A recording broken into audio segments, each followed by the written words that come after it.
కేరళలో ముగ్గురు ప్రధానంగా ముఖ్యమంత్రి పీఠం కోసం పోటీ పడతా ఉన్నారు. అందులో ఇద్దరు ఎమ్మెల్యేలుగా గెలిచినటువంటి అభ్యర్థులు అయితే ఒక అతను ఎంపీగా గెలిచినటువంటి కేసీ వేణుగోపాల్.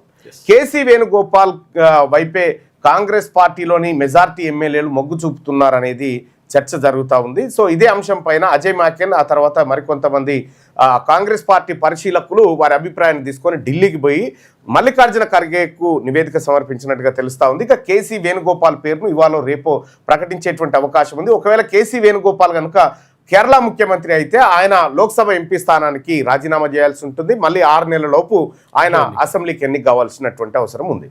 సో ఇది అక్కడ పరిస్థితి.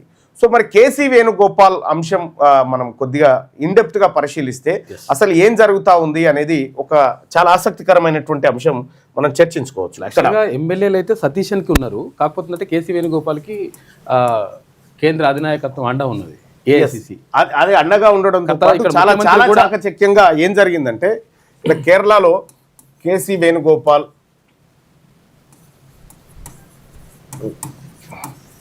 పార్టీ జనరల్ సెక్రటరీగా ఉన్నాడు. ఆ తర్వాత సంస్థాగత పార్టీని చూసేదంతా ఆయనే.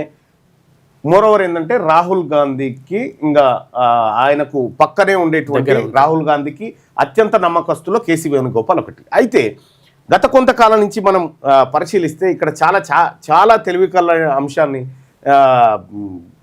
మన రాష్ట్ర ముఖ్యమంత్రి ప్లే చేయాలనుకో. ఇక్కడ కేసీ వేణుగోపాల్ అండ్ సతీష్ రాహుల్ గాంధీ. ఓకే.